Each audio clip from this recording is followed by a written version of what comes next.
कही है बाबा जी। आप पानी पीने की बात कर रहे हो, जब तक आपका ऋण अदा नहीं हो जाता पानी पीना तो बहुत बड़ी बात है, हम तुम्हारे पानी को देख भी नहीं सकते। तो विश्वामित्र जी कहते हैं फिर लेटा काहे को? मैंने तो इसलिए कहा तू अगर पानी नहीं पिएगा तो मर जाएगा, और मर गया तो दुख मुझे होने वाला नहीं है, तू मेरे खानदान का नहीं, दुख केवल एक बात का है, तुम तीनों में से अगर एक भी मर गया ना तो मेरा ऋण अदा नहीं होगा। बोले महाराज मैं मरूंगा नहीं। तीनों प्राणी वहां से उठ करके फिर भागे। 3 दिन हो गए। जब ये काशी में पहुंचे हैं तो काशी की गलियों में विश्वामित्र ने आवाज लगाई, काशी के लोगों आज तुम्हारी इस काशी में 3 प्राणी बिकने के लिए आए, चाहे छोटा ले लो चाहे बड़ा ले लो, केवल 20 भार सोना है, और जिस किसी को खरीदना है वो हमारे पास आ जाए। लोगों ने जब सुना तो देखने वालों की तो भीड़ इकट्ठी हो गई, लेकिन खरीदने वाला कोई नहीं आया। महाराज हरिश्चंद्र खड़े खड़े सबके चेहरा की तरफ देख रहे। थोड़ी देर के बाद में क्या देखा है, उस जगह पर एक मेहतर आया और मेहतर ने जवाब दिया इस नौजवान को हम खरीद लेंगे, तब खरीदेंगे जब ये हमारे घर पर मरघटिए का काम करता रहे, वैसे नहीं। महाराज हरिश्चंद्र ने मेहतर के सामने दोनों हाथ जोड़े, कहा भैया तो मुझे खरीद लो।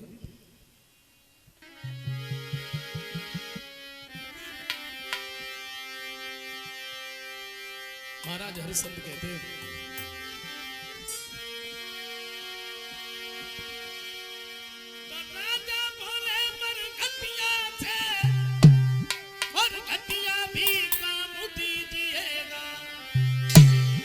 पर महाराज इस ब्राह्मण के मुंह से उल्ड कीजिएगा।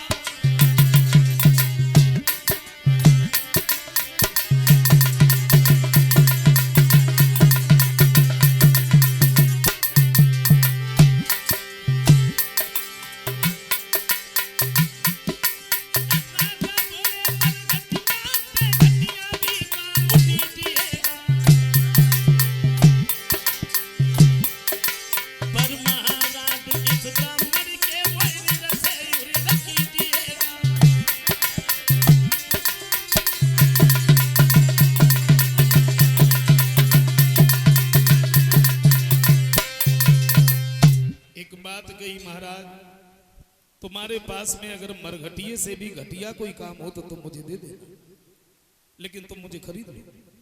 मैत्र कहने लगा रो नहीं, कितना सोना चाहिए? विश्वामित्र जी कहते हैं सुबह से मैं खड़ा खड़ा चीख रहा हूं, चाहे छोटा ले लो चाहे बड़ा ले लो, केवल 20 बार सोना है। मैत्र ने सोना मंगवाया। सोना देने के लिए जब तैयार हुए तो तारा ने रोक लिया, महाराज ये क्या कर रहे हैं? हरिश्चंद्र कहते तारा क्या हुआ, क्या तुम बिकोगी नहीं? तारा कहती महाराज बात वो नहीं है, बात सिर्फ इस बात की है, जरा सोचो अगर आप पहले बिक गए तो मेरे ऊपर तुम्हारा अधिकार क्या रहेगा? पहले आप मुझे बेच लीजिए।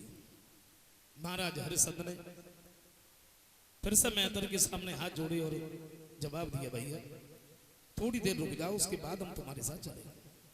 क्या देखा उस जगह पर एक ब्राह्मण आए और ब्राह्मण ने एक बात कही है, इस स्त्री इस बच्चे को हम खरीद लेंगे, ये हमारे घर पर भोजन बनाती रहेगी, लड़का बगीचे से पूजा के लिए फूल लेके आता रहेगा। का कोई बात नहीं, अगर 2 लेने हैं तो 40 बार सोना दे दो, ले जाओ। सोना दिया ब्राह्मण, मेहतर ने भी सोना दिया।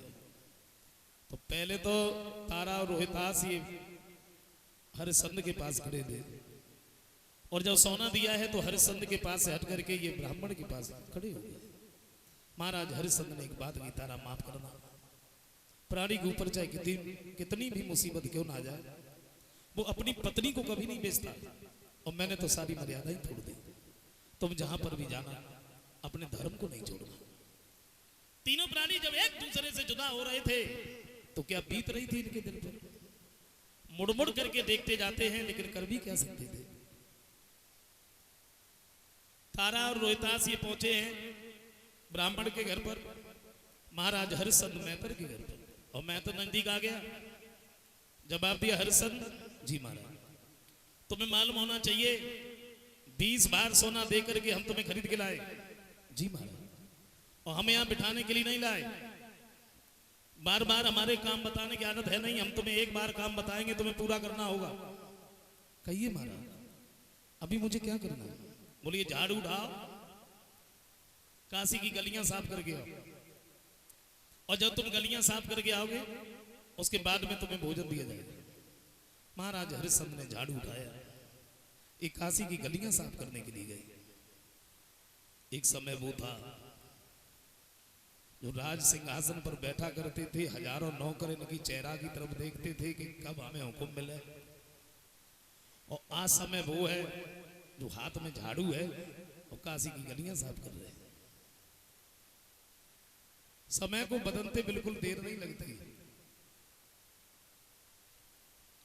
और इंसान की जिंदगी में कभी सुख है तो कभी दुख। लगता तो ऐसा है कि सुख के तो जरा से छींटे पड़ जाते हैं हर किसी के ऊपर, और सबसे बहुत प्यार करता है, बड़ा प्रेम करता है, और यही सोचता रहता है हम हर किसी के पीछे लगे रहे। ये दुख अपने भेष बदल बदल करके आता है, कभी भाई का दुख बन के, कभी पत्नी का दुख बन के, कभी पुत्र का दुख बन के, कभी मित्र का दुख बन के। 3 प्रकार की जो ताप बताए इनसे कोई नहीं बचा। समय एक जैसा नहीं रहता है। और देखो समय जो निकल गया वो निकल गया, समय दोबारा लौट के भी नहीं आता है। समय को जिसने समझ लिया समझ लो वो कुछ बन गया, और समय को जिसने यूं ही जाने दिया वो कभी कुछ नहीं कर पाया। समय समय पर होता है समय समय की बात, और काऊ समय को दिन बढ़ो काऊ समय की। वैसे हमें तो ऐसा लगता है अधिकतर जब लोगों के पास में समय होता है तो समझदारी नहीं होती है। जब पास में समय होता है तो समझदारी नहीं होती है, और जब तक समझदारी आती है तब तक समय निकल जाता है।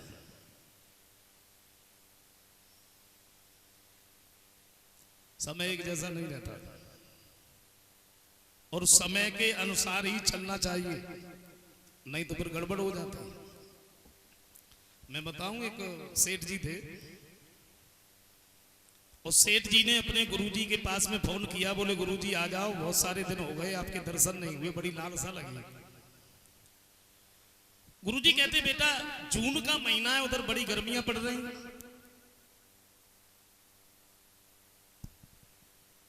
इधर मैं हिमालय में हूं, बड़ा आनंद आ रहा। सेठ जी ने ज्यादा आग्रह किया, बोले गुरुजी आप आ जाइए, आपको हम कोई तकलीफ नहीं होने देंगे। तो गुरुजी आ गए। गुरुजी आ गए, बड़ी सेवा की, 2-4 नौकर लगा दिए। बोले गुरुजी को कोई तकलीफ नहीं होनी चाहिए, हिमालय से आए। रात को भोजन करने के बाद में गुरुजी जब कमरे में लेटने के लिए गए तो सेठ ने रोक लिया, बोले ठहरो गुरुजी। क्यों, क्या हुआ? नौकरों से कहा, बोले खड़े खड़े क्या देख रहे हो? दिखता नहीं गुरुजी कमरे में लेटने जा रहे हैं? कमरे में चारों तरफ जल छिड़कवाओ, पंखा लेके आओ, कूलर मंगाओ वो रखो, बर्फ की सिल्लियां लेके आओ वो रखो। गुरुजी को कोई तकलीफ नहीं होनी चाहिए क्योंकि हिमालय से आए। अच्छा, गुरुजी की बड़ी खुशामद की, बड़े खुश हुए गुरुजी। 2-4 दिन तक रुके, उसके बाद में ये चले गए। और उन्हीं सेठ जी का एक मुनीम था, इसके भी दिमाग में आया हम गरीब हैं तो क्या, कर्जा क्यों ना लेना पड़े। सेठ जी ने अपने गुरुजी को बुलाया, हम भी अपने गुरुजी को बुलाएंगे और सेवा वैसी करेंगे जैसे हमारे सेठ जी ने की थी। अच्छा, इसने भी अपने गुरुजी को बुला लिया, लेकिन ये समय भूल गया, समय भूल गया। सेठ जी ने गुरुजी को बुलाया जून के महीने में, गर्मियों में, और इसने गुरुजी को बुला लिया जनवरी में, सर्दियों में। समय भूल गए। 2-4 नौकर लगा दिए, बोले गरीब है तो क्या, सेवा वैसी करेंगे। अच्छा, रात को भोजन करने के बाद में गुरुजी जैसे ही कमरे में लेटने के लिए गए तो सेठ की तरह से मुनीम ने भी रोक लिया, बोले ठहरो गुरुजी। गुरुजी बोले क्या हुआ? बोले गरीब है तो क्या, सेवा वैसी करेंगे जैसे हमारे सेठ जी ने की थी। नौकरों से कहा, बोले खड़े खड़े क्या देख रहे हो, दिखता नहीं गुरुजी कमरे में लेटने जा रहे हैं, चारों तरफ जल छिड़कवाओ गुरुजी बोले बेटा, बोले गुरुजी आप शांत रहिए, सेवा वैसी करें, पंखा लेके आओ, कूलर मंगाओ, बर्फ की सिल्लियां लाओ, वो रखो, गुरुजी को तकलीफ नहीं होनी चाहिए। अब बताइए जनवरी के महीने में और ऐसी हालत में गुरुजी को अगर कमरे में लिटा दिया जाए तो सुबह को गुरुजी उठेंगे या उठाया जाएगा?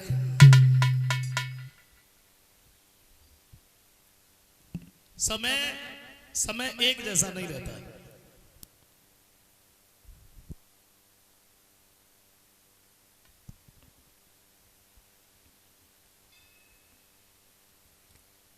खैर ये सुख और दुख तो लगे रहते हैं, लेकिन कारण एक और है।